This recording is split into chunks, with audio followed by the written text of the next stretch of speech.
En este video hablaremos de dos sucesos importantes que han marcado la historia del mundo, como lo es la Revolución Rusa y los regímenes totalitarios. Los integrantes de este trabajo son Braulio Herrera y Álvaro Morales, su servidor. Antecedentes de la Revolución Rusa. Combinación de factores económicos, políticos y sociales en la guerra de Rusia contra Japón. El sistema autoritario imperial mostraba su inadaptación a los cambios que se producían en Europa. Después emprenden una costosa guerra y el país queda en deuda. La necesidad de enviar provisiones provocó todo tipo de mercaderías y en 1914, en plena Primera Guerra Mundial, Rusia envía sus tropas al frente austroalemán para defenderse. Después interviene el zar Nicolás II, el cual fue el último de los zares, y intervienen también los soviets. Otros antecedentes que marcaron la historia de la Revolución Rusa fue que el zar perdió su poder. La Duma siguió funcionando hasta ese entonces. Hay que recordar que la Duma tenía un gran poder político entre los gobernantes. Se nombra así un gobierno provisional, presidido por el príncipe Lvov. El duque después rechaza la decisión de que Nicolás II debe tomar su trono, porque lo consideraba irrelevante, lo que causó un gran júbilo en Rusia. Nicolás II tomaba decisiones que no eran apropiadas para Rusia, entonces el duque se rechazaba cada día más para que Nicolás II no llegara al poder. Después se establece una conferencia de Estado con la participación de todos los diputados de Rusia. En el resto de la Rusia, la rebelión continuaba. Desenlace del desequilibrio se produjo en octubre de 1917. Lenin y la Revolución de Octubre. Lenin organizó y dirigió un golpe de Estado en 1905. Lenin formuló su primer programa de gobierno que contenía 4 puntos. El nuevo gobierno no podía sostener la Primera Guerra y la lucha contra su misma revolución, debido a que era un desbalance total soportar los ataques de otros países y soportar los ataques de su misma gente. En los últimos tiempos de la Primera Guerra Mundial, cuando Rusia decide ceder y darse por vencido, hace las paces con Alemania, debido a que Alemania se entera de la situación que está viviendo y Alemania amenaza con atacar. Y Rusia, al no tener posibilidad de defenderse, cede y se da por vencido. El 9 de enero de 1905, día conocido como Domingo Sangriento, hubo una marcha pacífica de protesta de obreros en San Petersburgo. El objetivo de la marcha era entregar al zar una petición de mejoras laborales, y la formaban familias trabajadoras enteras. Esta marcha se juntaron campesinos, obreros de todo tipo delante del palacio, por lo que el zar se enojó por esa movilización y mató a casi todas las personas que se encontraban ahí.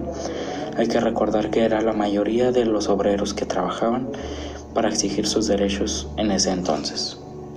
El 29 de junio de 1914, el archiduque Francisco Fernando de Habsburgo, heredero del trono del Imperio Austrohúngaro, fue asesinado en la ciudad de Sarajevo. Austria-Hungría acusó a Serbia de magnicidio y declara la guerra el 28 de julio. Rusia apoyó a Serbia, Alemania, el Imperio Austrohúngaro y Francia a Rusia. Esto dio comienzo a una importante fecha, que fue el inicio de la Primera Guerra Mundial, un encuentro desencadenado que causó muchas vidas de soldados. En Rusia se dio un desabastecimiento de pan y agua ante el desabastecimiento general de la ciudad en San Petersburgo. El 23 de febrero de 1917 se echaron a las calles de San Petersburgo miles de mujeres al grito de paz y pan ante el desabastecimiento general de la ciudad. Esto era porque el gobierno había bloqueado los alimentos y ellos los tenían en reserva. Hay que decir que la gente se quedó sin pan debido a un terremoto que sacudió a Rusia en 1917. Fueron las jornadas de julio de 1917. Las jornadas de julio de 1917 fue el nombre que recibieron las protestas armadas respaldadas por los bolcheviques, finalmente fracasadas. que trataron de derrocar el gobierno provisional ruso y traspasar el poder a los soviets en julio de ese año. Estas protestas se produjeron al mismo tiempo que tenía lugar una crisis gubernamental por la dimisión de los ministros cadetes del gobierno, lo que dejó la gestión de la crisis en las manos de los dirigentes defensistas del Soviet, principalmente de los mencheviques. Dictadura de Stalin.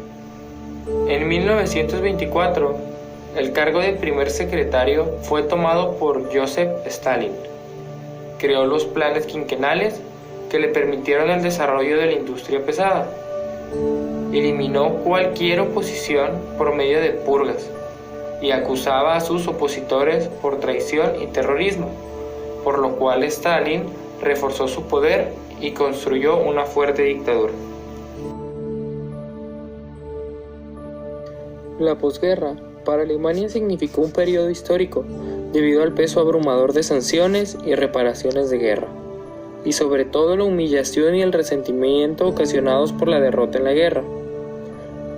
En el caos de la posguerra, Adolf Hitler organizó un grupo de descontentos que en 1919 conformaron el Partido Obrero Nacionalista Alemán, con Hitler como jefe.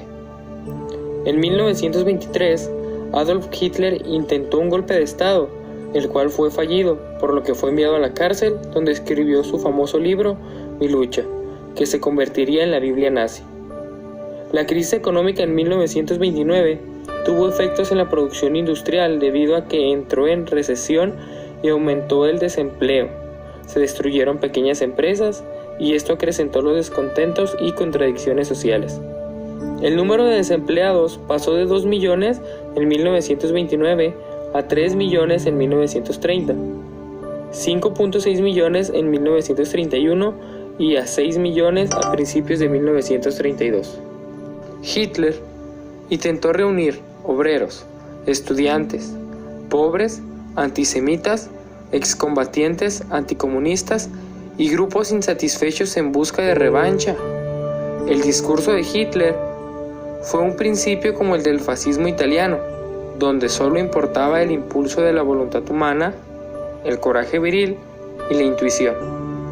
Todas las propuestas que tenía Hitler lo llevaron a un triunfo en las elecciones parlamentarias, por lo que se convirtió en el canciller del Segundo Reich en 1933. Su mayoría parlamentaria le permitió a Hitler obtener un decreto para gobernar durante 4 años con plenos poderes. Además, consiguió introducir una reforma constitucional que le confería al Poder Ejecutivo la facultad de dictar leyes. Hitler, al quitarle al país la pesada carga de los tratados de Versalles y los préstamos forzosos, se alcanzó un gran desarrollo económico. Hitler, además, reconstruyó el ejército, aumentó la marina y creó una fuerza aérea. El Gestapo era una policía que perseguía a cualquier persona que pensara diferente a las ideas nazis, y se crearon los campos de concentración, donde se les aplicaba violencia a los que se oponían al régimen. En los campos de concentración fueron torturados y obligados a trabajar forzados, especialmente los judíos. Se les utilizó además para hacer experimentos científicos y fueron objeto de humillación, hasta llegar al asesinato masivo que constó de 6 millones de judíos. Después, Alemania decidía invadir Polonia el 1 de septiembre de 1939, hecho que desencadenó la Segunda Guerra Mundial. Con esto último, damos por terminado nuestro tema. Si te gustó, puedes dejar un like o un comentario. Saludos especiales para el profe Enrique Morales.